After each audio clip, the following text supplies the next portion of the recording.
नमस्कार साथियों, स्वागत है आप सभी का एक बार फिर से हमारे YouTube चैनल KNC कुसुमनेट क्लासेस में। तो साथियों, यदि आप हमारे चैनल पे पहली बार आए हैं तो सबसे पहले आप चैनल को सब्सक्राइब कर लीजिए, साथ में बेल आइकन को प्रेस कर लीजिए ताकि अगली बार कोई भी वीडियो डालूं तो सबसे पहले नोटिफिकेशन आप तक पहुंचे और आपकी तैयारी और बेहतरीन तरीके से संभव हो सके। तो हमेशा की तरह हम लोग सबसे पहले बात करेंगे कि हम लोग क्या बात करने वाले हैं। तो एक बार आप सिलेबस को निकालिए ताकि मैं आपको रिवाइज करवा दूं कि हम लोग किस यूनिट के किस हिस्से में बात कर रहे हैं। तो आप सिलेबस निकालेंगे नेट का, आप सीधे चलेंगे यूनिट 2 में। यूनिट 2 के लास्ट हिस्से में हम लोग बात कर रहे थे गुप्ता डायनेस्टी के बारे में। गुप्ता डायनेस्टी का में हम लोग बात किए थे पॉलिटिकल हिस्ट्री ऑफ गुप्त वंश। गुप्त डायनेस्टी का जो राजनीतिक इतिहास रहा है उसमें हम लोग एक एक करके तमाम सारे शासकों के बारे में एक एक करके पढ़ रहे थे। उसमें हम लोग चंद्रगुप्त सेकंड विक्रमादित्य तक पढ़ चुके थे। उसके बाद दो शासक का नाम और छूट गया था जिसके बारे में हम लोग अब कवर करेंगे। कौन कौन से थे? एक कुमारगुप्त प्रथम और कुमारगुप्त द्वितीय, जिसको आप स्कंदगुप्त के नाम से भी जानते हैं। तो चलिए फिर आज का लेक्चर हम लोग का कुमारगुप्त प्रथम के ऊपर होने वाला है। तो आप हेडिंग दे दीजिए कुमारगुप्त प्रथम। तो आप हमारे साथ लिखते चलना। देखिए, लिखते चलोगे तब चीज़ें आपको ज़्यादा दिनों तक याद रहेंगे, अन्यथा फिर ऐसे पढ़ने का कोई मतलब नहीं है। और जब आपको रिवीजन करना हो तो एक बार आप फिर से वीडियो को देख लेना, प्ले करके छोड़ देना या प्ले करके कहीं रख देना, ऑडियो कान में कम से कम सुनते रहना ताकि फैक्ट आपको याद हो जाए। क्योंकि जितनी बार आप वीडियो को देखेंगे, जितना बार आप रिविज़न करेंगे, उतना बार ये सब्जेक्ट आपको अपना लगने लगेगा। जैसे हम लोग किसी व्यक्ति से बार बार बात करते हैं तो बात करते करते करते करते अपनापन महसूस होने लगता है। उसी तरीके से आप इतिहास से बात करते रहिए। ये अलग बात है कि मतलब बहुत बात करने के बाद भी वो आदमी बेगाना हो जाता है, that is different thing. But यहाँ वैसा नहीं है। यदि आप डेली बात करेंगे इतिहास से तो इतिहास आपको इसका फ़ायदा पहुँचाएगा। ठीक, प्यार मोहब्बत की तरह नहीं। तो हेडिंग दे दीजिए कुमारगुप्त प्रथम। कुमारगुप्त प्रथम के बारे में क्या क्या बात कर सकते हैं हम लोग? पहली बात कि हम लोग तो एक बेसिक बात करेंगे कि भाई इसके मम्मी और डैडी कौन थे। वो तो बहुत बेसिक बात है, हर कोई करता है। एक और बेसिक बात है जो कि इतिहास का ज्ञान होता है, वो होता है टाइम। ठीक है, इसका टाइम कब से कब रहा है, इसका टाइम पीरियड याद रखेंगे। और क्रोनोलॉजिकल ऑर्डर में हम लोग पढ़ रहे हैं तो एक ऑर्डर वाइज भी हम लोग इसको याद करने की कोशिश करेंगे। तीसरी जो सबसे इंपॉर्टेंट बात होगी वो स्रोत के बारे में कि कुमारगुप्त प्रथम के समय का इतिहास का अध्ययन करने के लिए हम लोग किन किन स्रोत पे निर्भर रहते हैं या कौन कौन से रिसोर्सेज हैं हमारे पास जिनको पढ़ने के पश्चात हमें कुमारगुप्त प्रथम के बारे में जानकारी प्राप्त हो सकती है। और चौथी बात हम लोग करेंगे पुष्यमित्र सुन कहाँ से आ गया, पुष्यमित्र जाति का आक्रमण हुआ था इसके समय में। यानी कि यहाँ पर बात कर लेंगे अचीवमेंट्स के बारे में कि इसके कुछ अचीवमेंट्स रहे उसके बारे में। इसके साम्राज्य विस्तार के बारे में नहीं पढ़ेंगे। क्यों? क्योंकि इसने साम्राज्य का विस्तार नहीं किया था। यह बिल्कुल उसी तरीके से है जैसे मौर्यन डायनेस्टी में बिंदुसार था, साम्राज्य का विस्तार नहीं किया, लेकिन उसके डैडी ने जो कुछ भी अमानत उसे सौंपा था उसको बचा करके रखा। तो इसकी बहादुरी इसी में है कि इसके डैडी ने जो भी संपत्ति इसको दिए थे, जो भी विरासत में मिला था, जैसे राहुल गांधी को मिला है, हालांकि राहुल बचा नहीं पा रहे लेकिन इसने बचाया। ठीक है, तो उसके बारे में पढ़ेंगे। उसके बाद यहाँ पे देखिए कुछ अचीवमेंट्स में जैसे पुष्यमित्र जाति एक होता है, उसका आक्रमण होता है इसके समय में, उसके बारे में पढ़ेंगे। और यह एक अश्वमेघ यज्ञ करवाता है, उसके बारे में जानेंगे। और तीसरा, इसके समय के कुछ प्रोविंशियल ऑफिसर्स हैं जिसके नाम बहुत महत्वपूर्ण हैं, जिससे आपसे सवाल पूछे जा सकते हैं। और लास्ट में हम लोग मूल्यांकन कर लेते हैं, जैसा कि आप सभी का दिन रात बैठकर मूल्यांकन करते रहते हैं, फलाना आदमी ऐसा है, चिलाना आदमी ऐसा, ये सब मूल्यांकन ही होता है ना। तो आप हेडिंग दे दो और पहली बात, बेसिक बात लिखिए कि कुमारगुप्त प्रथम का जो टाइम पीरियड है, जो शासन काल रहा है, वह 415 से लेकर के 455 एडी के बीच का। ठीक, कितने साल का है आप जोड़ लो खुद से, मेरे ख्याल से 40 साल होना चाहिए। 40 साल तक इसने शासन किया है गुप्त वंश पे। ठीक है, गुप्त वंश का एरिया कहाँ से कहाँ है आप देख रहे हो कि बीच का जो एरिया है उसमें बिहार भी है, उत्तर प्रदेश भी है, पाटलिपुत्र तक ये लोग अपना विस्तार किए हुए हैं। मैंने बताया था पिछले वीडियो में। ठीक है, इसके डैडी जो होंगे कौन होंगे? इसके डैडी जो पीछे वाले वीडियो में हमने पढ़ा था चंद्रगुप्त सेकंड विक्रमादित्य के बारे में, तो उनकी एक पत्नी थी जिनका नाम था ध्रुव देवी। ठीक है, ध्रुव देवी से यह उत्पन्न हुआ था। ठीक है, लिखिएगा चंद्रगुप्त सेकंड के बाद कुमारगुप्त प्रथम गुप्त साम्राज्य की गद्दी पे बैठा। इसकी माता का नाम ध्रुव देवी था और यह गुप्त साम्राज्य के गद्दी को 40 सालों तक लगातार सुशोभित करने का काम किया। 415 एडी से लेकर के 455 एडी के बीच इसका शासनकाल रहा है। समझ में आ रही बात? यहां तक समझ में आ गई तो ठीक है। अब एक बात ऐसा कहा जाता है कि ध्रुव देवी का 2 बेटा था, एक का नाम था गोविंद गुप्त और एक का नाम था कुमार गुप्त। यह कुमार गुप्त प्रथम इसलिए है क्योंकि इसके बाद कुमार गुप्त सेकंड भी आएगा, इसका जो बेटा होगा, ठीक है। तो कहा जाता है कि कुमार गुप्त का जो छोटा भाई था गोविंद गुप्त, वह दरअसल वैशाली का राज्यपाल हुआ करता था। वैशाली, हाँ वैशाली, वैशाली में एक जगह है बसाढ़, जानते हैं, जहाँ पे महावीर का जन्म हुआ था, याद रखिएगा इसको। तो बसाढ़ का वो राज्यपाल था। तो कहा जाता है कि इन दोनों के बीच में उत्तराधिकार के लिए लड़ाई हुआ था और उस लड़ाई में कुमार गुप्त प्रथम जीत गया था और उसके बाद ये गद्दी पे बैठ गया। समझ में आ गई बात? ये गद्दी पे बैठने के पीछे का कहानी, जैसे बिहाइंड द कैमरा जो सीन होता है ना, वही वाला है। अब यहाँ से हम लोग पढ़ते हैं कि इसके कौन कौन से अभिलेख हैं। यदि आपसे पहली बार पूछा जाए कि 415 एडी के बारे में पता कहाँ से चलता है, तो ये पता चलता बिलसद अभिलेख से। ठीक, बिलसद अभिलेख जो है इसके शासनकाल का प्रथम अभिलेख है, जिसमें इसकी गद्दी पे बैठने की सूचना को दिया गया है। ठीक, तो अब आप लिखिए sources for the study of Kumar गुप्त प्रथम, और इसमें लिखिएगा कि कुमार गुप्त प्रथम के शासनकाल के इतिहास का अध्ययन करने के लिए हमारे पास कुल 18 अभिलेख हैं। लेकिन हम लोग सभी अभिलेख के बारे में नहीं पढ़ेंगे, लेकिन ऑलमोस्ट हम लोग पढ़ ही लेंगे, 10, 12, 15 पढ़ेंगे। जितनी सूचना दी गई है इतिहास की किताब में उतना तो हम लोग पढ़ेंगे ही, उसमें कोई कसर नहीं छोड़ने वाले हैं। तो लिखिएगा 18 अभिलेख हैं टोटल। अब एक एक करके हम लोग जानकारी जुटाते हैं, हम लोग विस्तार में लिखेंगे, ठीक है, ध्यान रखिएगा, शॉर्टकट नहीं होने वाला यहाँ पे। इसको मिटाऊं,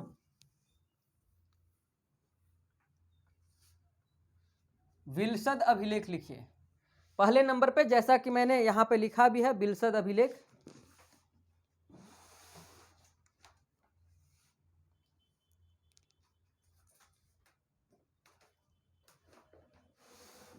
हाँ ठीक है, बिलसद अभिलेख लिखे। बिलसद जो है जगह है उत्तर प्रदेश के एटा जिले में लोकेटेड है। कहाँ? उत्तर प्रदेश के एटा जिले में यह लोकेटेड है। लिखिए, लिखते चलिएगा, बिलसद अभिलेख के बारे में लिखिए।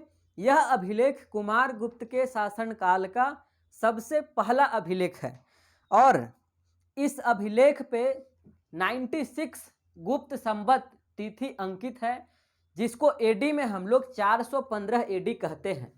इस अभिलेख को उत्तर प्रदेश के एटा जिले से पाया गया है। और इस अभिलेख का सब्जेक्ट मैटर क्या है उसको लिखिएगा। इस अभिलेख में कुमार गुप्त प्रथम से पहले जो गुप्त वंश की वंशावलियां रही है, जैसे आपके पापा के पापा कौन रहे, फिर उनके पापा, दादा परदादा, इस तरीके से, ठीक है। और छरदादा भी, हम लोग के यहाँ छरदादा भी मतलब बचपन में सुने थे। तो ये सब क्या, ये वंशावलियां हैं। तो इस अभिलेख में क्या मिला है, गुप्त वंश के कुमार गुप्त प्रथम से पहले जितने भी शासक हुए हैं उसको एक कैलेंडर में लिख करके यहाँ पे बताया गया है बिलसद अभिलेख में। यह इसके शासनकाल का प्रथम अभिलेख है और इससे कई बार सवाल पूछे गए हैं। एक बार पढ़िए और जिंदगी भर के लिए छुटकारा पाइए, ठीक है। इसी में लिखिएगा, इस अभिलेख में ध्रुव शर्मा नामक एक ब्राह्मण के द्वारा, इस अभिलेख में ध्रुव शर्मा नामक एक ब्राह्मण के द्वारा कार्तिकेय मंदिर के निर्माण किए जाने की सूचना प्राप्त होती है या फिर उसकी सूचना दी गई है। ठीक, दूसरा अभिलेख लिखिएगा, गढ़वा। गढ़वा कहाँ में है? गढ़वा इलाहाबाद में है। इलाहाबाद का एक जिला हुआ करता था, अभी तो इलाहाबाद का नाम बदल गया है, प्रयागराज हो गया है, आप समझ रहे होंगे। तो लिखिए, गढ़वा से 2 शिलालेख प्राप्त हुए हैं। गढ़वा के ब्रैकेट में लिख लीजिएगा इलाहाबाद का एक छोटा सा जिला, ठीक, उस समय हालांकि बड़ा था। इसके बारे में लिखिए कि इस अभिलेख पर तिथि अंकन के रूप में 98 गुप्त संवत लिखा हुआ मिलता है। 98 गुप्त संवत, और 98 गुप्त संवत का क्या मतलब होता है? 417 एडी, 417 एडी, ठीक। इसका सब्जेक्ट मैटर यदि पूछा जाए तो लिखिएगा कि इसमें कहा गया है कि कुमार गुप्त प्रथम ने लगभग 10 से 12 दान गृहों को दान देने का काम किया था। यह सब्जेक्ट मैटर है। तीसरा इंस्क्रिप्शन लिखिए, और तीसरा में लिखिएगा मंदसौर अभिलेख। यदि आप इतिहास के छात्र हैं तो आपको पता होगा कि मंदसौर कहाँ में है, बताइए। मंदसौर है मालवा का इलाका, मध्य प्रदेश का इलाका, ठीक है। लिखिएगा मंदसौर अभिलेख प्राचीन मालवा से प्राप्त हुआ है। प्राचीन मालवा कहने का मतलब मध्य प्रदेश का इलाका, आज उसे हम लोग मध्य प्रदेश के नाम से जानते हैं, ठीक।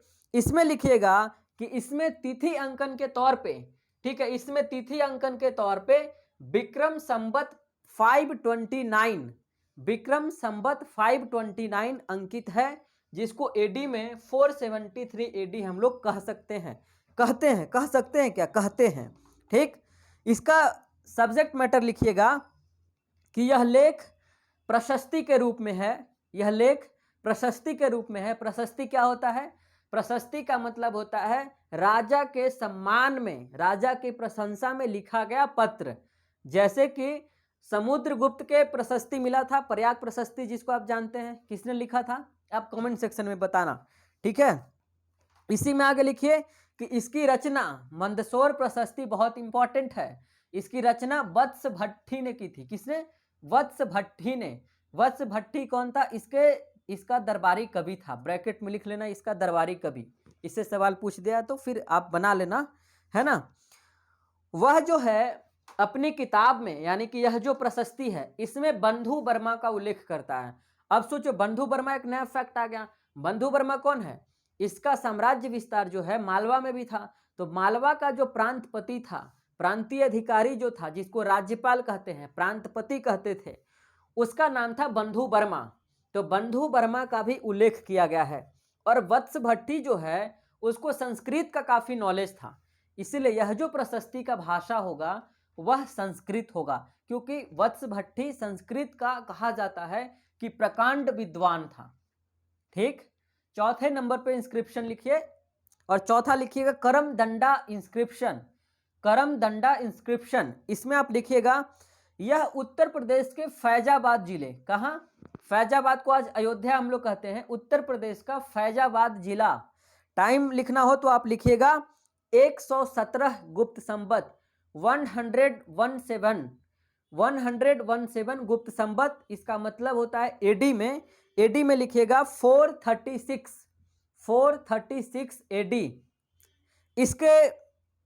इसके बारे में यदि बात की जाए सब्जेक्ट मैटर के तौर पे, यदि इसमें बात की जाए कि इसमें किस चीज़ की चर्चा की गई है, तो उसको लिखिएगा कि इसमें बताया गया है कि कुमार गुप्त का एक मंत्री था, उसने उत्तर प्रदेश के फैजाबाद वाले जिले में एक शिव प्रतिमा का प्रतिस्थापन किया था, उसका निर्माण करवाया था। वह कौन था? उसका नाम लिख लीजिए। कुमार गुप्त का जो मंत्री था उसका नाम था पृथ्वी सेन। क्या नाम था? पृथ्वी सेन, जैसे राइमा सेन। राइमा सेन को जानते हो, पृथ्वी सेन को नहीं। अगला 5वां नंबर लिखिएगा मन कुंवर अभिलेख। मन कुंवर, मन मतलब आपका मन और कुंवर मतलब वीर कुंवर सिंह का नाम जानते हैं आप? बिहार, हिस्ट्री ऑफ बिहार का सीरीज हम लोग बहुत जल्द स्टार्ट करने वाले हैं, उसमें ही पढ़िएगा, बहुत मजा आएगा आपको, ठीक है। जो बिहार से हैं, स्पेशली जो बीपीएससी की तैयारी करते हैं, उनके लिए तो बहुत महत्वपूर्ण होगा। और जो लोग इतिहास के स्टूडेंट हैं, जो हिस्ट्री ऑफ बिहार में इंटरेस्टेड हैं या बिहार पीसीएस में बैठते हैं, उनके लिए तो वो बहुत ज़्यादा इंपॉर्टेंट होगा। वो क्या लिखिए, मन कुंवर अभिलेख में लिखिएगा मन कुंवर जिला जो है, यह जो प्लेस है, यह भी इलाहाबाद में ही लोकेटेड था, इलाहाबाद में ही लोकेटेड था। टाइम फ्रेम की बात की जाए तो टाइम लिखिएगा 129 गुप्त संवत 448 एडी, 448 एडी 129 गुप्त संवत। इसमें लिखिएगा सब्जेक्ट मैटर में कि इसमें कहा गया है कि एक बौद्ध भिक्षु था, जिसका क्या नाम था? बुद्ध मित्र, ठीक है। लिखिएगा बुद्ध मित्र। इसने एक बुद्ध की प्रतिमा का प्रतिस्थापन किया था। कहाँ में? मैंने बताया ना कहाँ में था, इलाहाबाद में। आगे लिखिएगा मथुरा का लेख। मथुरा का नाम तो आप जानते हो कि मथुरा की होली बहुत फेमस है। मथुरा का लेख लिखिएगा, इसमें टाइम लिखिएगा 135 गुप्त संवत। एडी में बात की जाए तो 454 एडी। इसका लिखिएगा सब्जेक्ट मैटर, इसमें भी बौद्ध प्रतिमा के प्रतिस्थापन के बारे में सूचना दी गई है, बौद्ध प्रतिमा के प्रतिस्थापन के बारे में सूचना दी गई है, ठीक है। चलो आगे लिखिएगा सांची इंस्क्रिप्शन। सांची सांची भी मध्य प्रदेश का इलाका है, सांची मध्य प्रदेश होगा, सोचो आप बताना। सांची लिखिएगा। सांची से जो कुमारगुप्त प्रथम का अभिलेख प्राप्त हुआ है उस पे 131 गुप्त संवत लिखा हुआ है, यानी कि 450 एडी, 450 एडी। इसमें लिखिएगा, इसमें हरि स्वामिनी द्वारा, इसमें हरि स्वामिनी नामक भिक्षु के द्वारा बौद्ध धर्म का जो संघ था सांची का, ठीक है, सांची में जो स्तूप बना था उसके आर्य संघ को इन्होंने दान देने का काम किया था। किन्होंने? कुमारगुप्त ने। अगला लिखिएगा उदयगिरी गुहा लेख। गुहा लेख का क्या मतलब होता है? गुफा में जो लिखा गया लेख था, गुफा लेख या गुहा लेख, ठीक है। उदयगिरी में गुप्त संवत जो है 106 है और एडी में 425। इसमें जैन अभिलेख की चर्चा मिलती है, जैन अभिलेख का और शंकर नामक व्यक्ति की चर्चा की गई है, ठीक है। आप लिखते चलिए। अगला लिखिएगा तुमैन अभिलेख। तुमैन मैंने लिखा है, हाँ तुमैन लिखिएगा, जैसे स्पाइडरमैन है वैसे तुमैन। तुमैन अभिलेख के बारे में 2-3 बात। पहली बात लिखिए तुमैन अभिलेख के बारे में, इसका टाइम लिखिए 116 गुप्त संवत, 116 गुप्त संवत और 446 होना चाहिए मेरे ख्याल से, 446 नहीं 435 एडी के रूप में। देखिए गुप्त संवत और एडी दोनों याद रखिएगा, क्योंकि गुप्त संवत का निर्माण इन्होंने करवाया था। इन्होंने मतलब कुमारगुप्त प्रथम में नहीं, गुप्त वंश में किया गया था, इसलिए वो ज़्यादा महत्वपूर्ण है। यहाँ तक समझ में आ गई बात। अब लिखिए बंगाल से 3 इंस्क्रिप्शन प्राप्त हुए थे, वह भी महत्वपूर्ण है।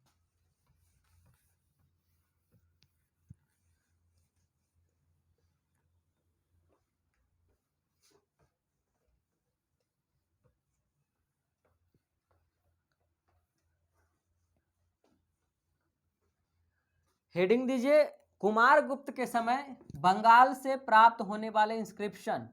बंगाल से 3 प्राप्त हुए थे। पहला दामोदरपुर से प्राप्त हुआ था, दामोदरपुर से प्राप्त हुआ था, दामोदरपुर से। और दूसरा लिखिएगा, दूसरा मेरे ख्याल से हाँ धनदेह से, धनदेह। और तीसरा प्राप्त हुआ था बैग्राम से।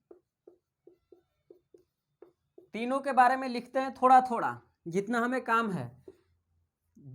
दामोदरपुर के बारे में लिखिएगा। दामोदरपुर जो है बांग्लादेश में एक जगह था, दिनाजपुर, क्योंकि उस समय का बांग्लादेश हमारे भारत का ही तो हिस्सा था ना, तो यह कहाँ? दिनाजपुर का हिस्सा है, बांग्लादेश का दिनाजपुर जिला।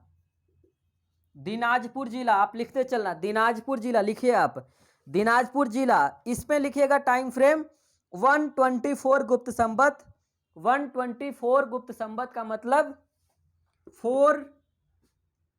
124 यानी कि 443 एडी, 443 एडी। सब्जेक्ट मैटर, इस समय का जो शासन व्यवस्था है, कुमारगुप्त के समय की जो प्रशासनिक व्यवस्था है, उसके बारे में हमें यहाँ से जानकारी प्राप्त होती है, ठीक है। और इसके अलावा एक पॉइंट और लिखिएगा कि यह जो प्रदेश था इसको पुंड्रबर्धन कहा गया है, इस प्रदेश को पुंड्रबर्धन कहा गया है, पुंड्रबर्धन, ठीक है। चलिए, और यहाँ का राजा जो था उसका नाम भी लिख लीजिए। जितना भी इंफॉर्मेशन है इसके बारे में हम लोग एक एक लिख लेंगे, सवाल ये लोग कहाँ से पूछेंगे, ध्यान रखिए। चीरादत्त नाम था। क्या नाम था? चीरादत्त। अब आते हैं धनदेह इंस्क्रिप्शन पे। धनदेह इंस्क्रिप्शन दूसरे नंबर पे, उसको लिखिएगा 113 और 432, 113 और 432। 113 क्या? गुप्त संवत, 432 क्या? एडी। यह बांग्लादेश का ही है इलाका। बांग्लादेश में एक जिला था जिसका नाम था राजशाही। और इसका सब्जेक्ट मैटर के तौर पे बात किया जाए तो कुमारगुप्त के उपाधियों के बारे में इससे हमें जानकारी प्राप्त होती है। उपाधि इनका क्या क्या था उसको लिखिएगा। परम भट्टारक, महाराजा धीराज,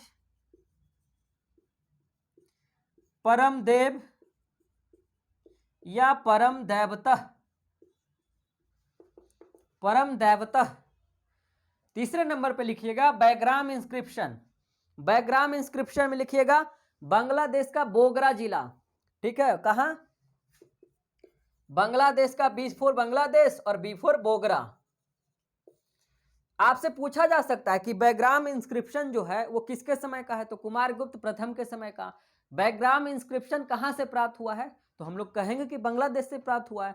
बांग्लादेश में कहां से, तो बांग्लादेश का बोगरा नामक जिले से, बोगरा, याद रखना बोगरा को। इसमें 128 और 447 लिख लीजिए टाइम, 128 गुप्त संवत और 447 एडी, 447 एडी। इसमें जो है गोविंद स्वामिन, गोविंद स्वामिन नामक व्यक्ति की चर्चा है। इन्होंने मंदिर का निर्माण करवाया था यहां पर, उसके बारे में बैग्राम इंस्क्रिप्शन में जानकारी दी गई है। बस इतना याद रखिएगा इंस्क्रिप्शन से रिलेटेड। कुमारगुप्त के इंस्क्रिप्शन से यदि सवाल पूछा जाएगा और इतना जानकारी आपके पास रहेगा तो आप मान करके चलिए कि आप सवाल को बना लेंगे। शर्त बस एक ही है कि आप ईमानदारी से हमारे साथ पढ़े हैं और चीज़ों को याद रखे हैं। जैसे अपने बाकी लोगों को याद रखते हैं वैसे ही इतिहास को भी याद रखिए, क्योंकि हम आपको ऐसा इसलिए बोलते रहते हैं क्योंकि देखो हम लोग का जो पर्सनल लाइफ होता है ना वो कहीं ना कहीं हमारे प्रोफेशनल लाइफ पे टिका हुआ होता है। जैसे आपके लाइफ में बहुत सारे ऐसे दोस्त होंगे जो आप पढ़ने में तेज तरार हैं और चूंकि आप पढ़ते हैं, हायर एजुकेशन में जाना चाहते हैं, इसीलिए वो आपके दोस्त हैं किसी न किसी क्वालिटी की वजह से। और वो जो क्वालिटी है आपका प्रोफेशनल लाइफ का क्वालिटी है। तो यदि आप करियर में आगे बढ़ना बंद हो जाएंगे या फिर करियर में आगे बढ़ना बंद कर देंगे, प्रोफेशनल लाइफ में आप पीछे रह जाएंगे, तो पर्सनल लाइफ में भी आप पीछे रह जाएंगे, ध्यान रखिएगा। इसलिए पर्सनल लाइफ का एक बड़ा सा जो हिस्सा होता है वो प्रोफेशनल लाइफ पे डिपेंड होता है, ठीक है। चलिए आगे लिखिएगा क्वाइंस, क्या लिखेगा, क्वाइन। क्वाइन में क्या क्या लिखेगा, क्वाइन में बहुत शॉर्ट में लिखना है हमें। इस समय सोना का, तांबा का और रजत का तीनों प्रकार का सिक्का मिला है, लिख लीजिए, सोना, तांबा और रजत तीनों प्रकार का सिक्का मिला है। समझ में आ रही बात। चलिए एक पॉइंट और, अगला पॉइंट, जो मालवा का इलाका है, मध्य प्रदेश का जो इलाका है, वहां पर जो सिक्के प्राप्त हुए हैं वह रजत के सिक्के प्राप्त हुए हैं। रजत कांसा का सिक्का प्राप्त हुआ है, ठीक है। और सिक्कों पे गरुड़ के स्थान पे, गरुड़ विष्णु जी का जो सवारी है उसके स्थान पे मयूर का चित्रांकन है, मयूर का चित्रांकन है, ठीक। बस इतनी सी बात। और इसमें लिखना है कि सिक्के कितने प्रकार के किए, तो वही जितने भी सिक्के पहले जारी किए गए थे वैसे ही सिक्के इन्होंने भी जारी किए। नाम लिख लीजिए, अश्वमेघ प्रकार के सिक्के, व्याघ्रहंता, व्याघ्रहंता का मतलब क्या है, शेर का शिकार करता हुआ उस पर चित्रांकन किया गया है वैसे सिक्के। तीसरा अश्वारोही, घोड़ा पे बैठा हुआ एक सिक्का है, उसमें घोड़ा पे बैठा हुआ राजा को दिखाया गया है, अश्वरोही प्रकार का सिक्का। अगला लिखिएगा धनुर्धारी, इसके बाबूजी सारा काम करवाए थे तो हूबहू कॉपी कर लिया। धनुर्धारी प्रकार का सिक्का, धनुष बाण से शिकार करते हुए दिखाया गया है, इसमें क्या रटना है। गजारोही, गज का मतलब हाथी, हम लोग पढ़े थे ना तीसरा चौथा में नहीं, पांचवा में संस्कृत में, गज का मतलब हाथी, ठीक। गजारोही का मतलब गज जोर आरोही, मतलब कि हाथी पर बैठा हुआ, सिंपल, इसमें रटना क्या है। आगे लिखिएगा कार्तिकेय प्रकार का सिक्का, कार्तिक भगवान जो हैं उनके नाम पे सिक्के चलाए गए थे, कार्तिकेय प्रकार का सिक्का। और इन सिक्कों पे जो उपाधि धारण किया है उन उपाधि का नाम लिखिए महेंद्र, महेंद्रादित्य। आपको पता है एक बात, कुमारगुप्त प्रथम का पूरा नाम क्या था, कुमारगुप्त प्रथम महेंद्रादित्य। यह दरअसल उपाधि धारण किया था, जैसे चंद्रगुप्त सेकंड विक्रमादित्य, यह है कुमारगुप्त प्रथम महेंद्रादित्य। तो इसके सिक्के पे महेंद्रादित्य का अंकन मिलता है, ऐसा लिखा है उन्होंने। श्री महेंद्र, श्री महेंद्र और महेंद्र सिंह और अश्वमेघ महेंद्र, अश्वमेघ महेंद्र, ये 4-5 जो नाम हैं अपने सिक्कों पे इन्होंने अंकित करवाने का काम किया था, यहाँ तक समझ में आ गई बात? स्पष्ट है? चलो फिर क्या दिक्कत है, स्पष्ट है तो फिर आप हिला दिए। आगे बढ़ते हम लोग। अब देखो इनका साम्राज्य विस्तार तो दरअसल हुआ ही नहीं था, साम्राज्य विस्तार तो इन्होंने नहीं किया था, जो साम्राज्य चलता आ रहा था उसी पे काम किए। लेकिन कुछ अचीवमेंट है साथियों। अचीवमेंट में यह है कि इनके समय में गुप्त वंश पे पुष्यमित्र नामक एक जाति थी, उसका आक्रमण हुआ था। तो इस आक्रमण को यूं ही, मतलब ये लड़ने में ऐसा नहीं कि साम्राज्य विस्तार नहीं हुआ तो बहुत कमजोर आदमी था, नहीं, आदमी तो मजबूत था ही। बिंदुसार भी मजबूत आदमी था, कमजोर नहीं था। लेकिन कई आदमी होता है ना कि बाबूजी से जो विरासत में मिला चलो उसी से काम चला लेते हैं, फिर हमारा जो बेटा होगा वो आगे बढ़ेगा, आगे मेहनत कर करके जाएगा। ठीक है, तो इसके समय पुष्यमित्र नामक जाति का आक्रमण हुआ था, उसको ये लोग दम भर पेट कुचलते हैं। ठीक है, यह भी इसके समय का एक उपाधि है, गर्दा उड़ा दिया था मार करके। आगे लिखिएगा, बस इतने जानना है, इससे ज्यादा कुछ भी नहीं जानना है। दूसरा लिखिएगा, इसके समय की एक उपाधि यह है क्योंकि अश्वमेघ यज्ञ जो होता था ना साथियों, वो बहुत बड़ा यज्ञ होता था। जानते हो अश्वमेघ यज्ञ होता क्या था? यज्ञ करवाया जाता था और यज्ञ में घोड़ा जो होता था, घोड़ा उसको खुला छोड़ दिया जाता था। जहां तक घोड़ा चला जाएगा, ठीक, वहां तक उसका साम्राज्य विस्तार हो गया उस राजा का। और यदि किसी ने घोड़े को पकड़ लिया बीच में कहीं पे, तो जिसने घोड़ा पकड़ा और जिसने घोड़ा छोड़ा था उन दोनों के बीच में लड़ाई होगा। ठीक, घोड़ा वही आदमी पकड़ेगा जिसके अंदर लड़ने का कुव्वत हो, नहीं तो घोड़ा जाने देगा। घोड़ा जा रहा है जहां तक, किसी ने नहीं रोका, मतलब कि वहां तक उसका साम्राज्य विस्तार हो गया। तो अश्वमेघ यज्ञ जो करवाया जाना है एक साहसिक कार्य है, हर कोई नहीं कर सकता था। तो यह अपने आप में क्या है, एक अचीवमेंट है, ऐसा इन्होंने किया। हालांकि साम्राज्य विस्तार तो इसका पहले से था, बाबूजी ने इतना ना खौफ बना करके गया, जैसे पहली पीढ़ी यदि खौफ बना करके चली जाती है तो दूसरी पीढ़ी उसी खौफ के बदौलत जी लेती है कि अब हमें कुछ भी नहीं करना, हमें नहीं लड़ना है, बाबूजी काम कर दिए थे, बस बात खत्म है। बाबूजी हमर से लेकर के तमाम सारी गाड़ियां खरीद लिए, रोल्स रॉयस, तो तुम क्या करोगे? अब उस पर चलोगे ही, घूमो फिरोगे, ऐसे करते हैं लोग। लेकिन इसमें लिख लीजिए कि अश्वमेघ यज्ञ में इनका एक टाइटल है जो इस्तेमाल किया गया है, श्री अश्वमेघ महेंद्र, जो आगे मैंने तो पीछे तो बता ही दिया था।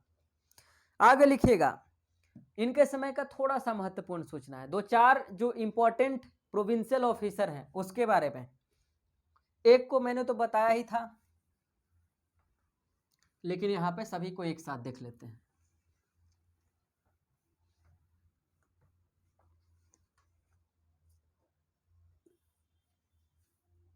क्या लिखिएगा? Provincial officers, provincial officers in the rain of, rain मतलब इनका शासनकाल, कुमार गुप्त प्रथम, महेंद्रादित्य, महेंद्रादित्य याद रखना, ठीक है, वो महेंद्रा वाला कार जो है वो वाला। पहला नाम लिखिएगा। इस समय प्रांत को भुक्ति कहा जाता था। कितना बेसिक सवाल है, गुप्तों का जो एडमिनिस्ट्रेशन था उसमें मैंने पढ़ाया था आपको कि इस समय जो है प्रांत है, जो प्रोविंस है, उसको भुक्ति कहते हैं। बहुत पहले इल्तुतमिश के समय इक्ता कहा जाता था, बहुत पहले नहीं, इसके बाद आएगा इल्तुतमिश। मतलब इतिहास पर तो ध्यान नहीं रहता है, मैं कुछ भी बोलूंगा तो आप मान लोगे, ध्यान रखना। पहला लिखिएगा प्रोविंशियल ऑफिसर जिसका नाम है चीरादत्त। चीरादत्त कहाँ पे था साथियों? मैंने अभी आपको बताया था कि चीरादत्त जो था वो बांग्लादेश में था। बांग्लादेश में कहाँ? दिनाजपुर। जहां से क्या प्राप्त हुआ था हमें? दामोदरपुर करके जो इंस्क्रिप्शन प्राप्त हुआ था वहां पे था ये, ठीक। इसलिए कहा जाता है कि पुंड्रवर्धन, उसको पुंड्रवर्धन कहे थे ना, उत्तरी बंगाल के इलाके को पुंड्रवर्धन कहते थे, वहां का यह भुक्ति हुआ करता था। भुक्तिपाल या प्रांतपाल या प्रोविंशियल ऑफिसर या प्रोविंशियल चीफ, जैसे भी हो याद रखना है। दूसरा नंबर लिखिए, घटोत्कच गुप्त। घटोत्कच, पता है घटोत्कच गुप्त वंश का पहला शासक था ना, लेकिन इसका नाम है घटोत्कच गुप्त। वो वाला यहाँ पे घटोत्कच नहीं, वो तो बहुत पहले चले गए दुनिया से। इसमें लिखिएगा कि यह जो है पूर्वी मालवा, कहाँ? ईस्टर्न मालवा का जो एरिया है, यानी मध्य प्रदेश का इलाका, इसको एरन प्रदेश भी कहते थे, एरन प्रदेश। यहाँ का यह प्रांतपाल था, ठीक है। तीसरा नंबर लिखिएगा, वो लिखिएगा बंधु वर्मा। बंधु वर्मा के बारे में मैंने बताया था कि मंदसौर जो प्रशस्ति है जिसकी रचना किसने की थी, वत्स भट्टी ने, उसमें इसके बारे में जानकारी दी गई है। और मंदसौर कहाँ है, मालवा का ही इलाका है ना। लेकिन कौन सा मालवा, यह तो पूर्वी मालवा था, यह पश्चिमी मालवा होगा, ऑब्वियस सी बात है, इतना कॉमन सेंस लगाइए। चौथे नंबर पे लिखिए पृथ्वी शेण। पृथ्वी शेण के बारे में भी मैंने बता दिया है आपको। यह उत्तर प्रदेश का फैजाबाद जिला वाला है, ठीक है, लिख लीजिए। पृथ्वी सेन का उल्लेख करमदंडा अभिलेख में किया गया है। वह सचिव था इस समय और महाबलाधिकृत जो सेना का सर्वोच्च अधिकारी होता था, उस पोस्ट को भी इसने सुशोभित करने का काम किया था कुमार गुप्त प्रथम के समय में। ठीक है, यहां तक समझ में आ गई बात, बस ठीक है। और प्रांतीय जो शासक होते थे, ये सब जो प्रोविंशियल ऑफिसर है, इनको उपरिक महाराज कहा जाता था। स्टार मार्क लिख लेना, उपारिक महाराज कहा जाता था। बाकी बची इसके समय रिलीजियस कंडीशन की बात, तो यह भी परम भागवत धर्म को मानता था, यह भी वैष्णव धर्म का अनुयायी था, जैसे इसके पिताजी थे। अगला इसी में एक एक पॉइंट करके लिखते चलना, ठीक है। एक पॉइंट लिख लीजिए इस समय कि इसके समय में नालंदा में एक महाबौद्ध विहार की स्थापना की गई थी, स्टार मार्क करके। दूसरा पॉइंट लिखिएगा कि इसकी महाबौद्ध विहार जो याद है ना, इसके समय जो महाबौद्ध विहार नालंदा में हो रहा है, वही नालंदा विश्वविद्यालय बनेगा। ठीक, नालंदा विश्वविद्यालय बौद्धों का गढ़ था, तो वो पहले महाविहार था, वो आगे चल करके नालंदा विश्वविद्यालय बना। तो नालंदा विश्वविद्यालय की स्थापना किसने करवाई थी, कुमारगुप्त प्रथम ने। ये याद रखिएगा, ये फैक्ट न जाने कितनी बार पूछा गया है। इसका जो राज्यपाल था, इसको लिखिएगा, इसका राज्यपाल पृथ्वी शेण, यह शिव मंदिर का निर्माण करवाया था। तो क्यों करवाएगा, यह शैव धर्म का अनुयायी था, लिख लीजिए, यह शैव धर्म का अनुयायी था। इन सारे चीजों से क्या पता चलता है कि एक डेमोक्रेटिक सोसाइटी था, एक डेमोक्रेटिक अप्रोच था, जिसमें सभी धर्म के लोग मिल करके शासन कर रहे थे। शासन में, प्रशासन में सभी अलग अलग धर्म के लोग थे, किसी एक धर्म का बोलबाला नहीं था, यह हमें इससे पता चलता है। इसी में एक पॉइंट और आगे लिखिएगा, ठीक है। इसमें एक पॉइंट और आगे लिखना हो तो क्या लिख सकते हैं, इन्होंने गढ़वा के अभिलेख में इनका जो उपाधि है वह लिखिएगा परम भागवत महाराजा धीराजे, परम भागवत महाराजा धीराजे, श्री कुमार गुप्त राज्य, श्री कुमार गुप्त राज्य, इस तरीके से परम भागवत, एक ही साथ इन्वर्टेड कॉमा में, महाराजा धीराजे, कुमार गुप्त राजे,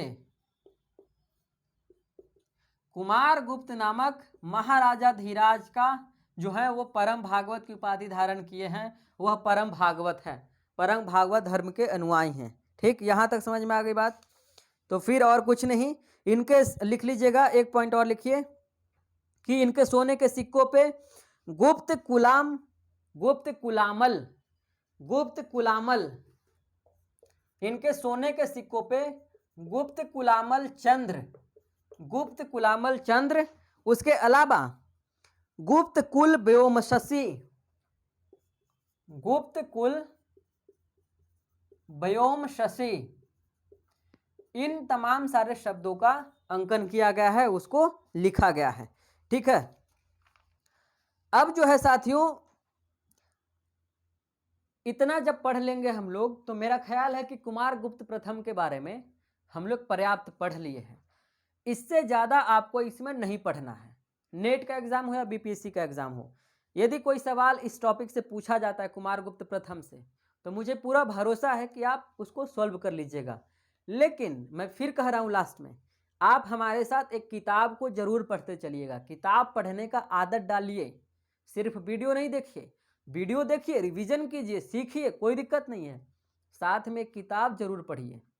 उसी तरीके से जैसे लाइफ को जिए, कोई दिक्कत नहीं है, लेकिन ज़िंदगी में एक वैसा फ्रेंड जरूर रखिए जिसके सामने में दुनिया की तमाम सारी बातों, कोई भी बात हो, आपको बोलने से पहले सोचना ना पड़े कि ये कहीं लिख कर देगा। एक फ्रेंड वैसा होना जरूरी है। इसलिए जब आप कोई भी सब्जेक्ट पढ़ते हैं तो कम से कम एक किताब भी पढ़ते चलिए, बहुत मज़ा आएगा आपको, बहुत ज़्यादा सीखने को मिलेगा। क्योंकि बहुत सारी चीज़ें हमसे छूट भी जाती है, हालांकि मैं छोड़ता नहीं हूँ, लेकिन मान लीजिए कि एक दो चीज़ें छूट गई हमसे, तो वो चीज़ें आपको किताब से मिल जाएंगी, किताब से पूरा हो जाएगा। क्योंकि हम लोग का अल्टीमेट टारगेट क्या है, ऐसा नहीं कि आप सिर्फ हमारा वीडियो देखिए, अल्टीमेट टारगेट यह है कि आपका जेआरएफ हो। तो मिलेंगे हम लोग अगले वीडियो में।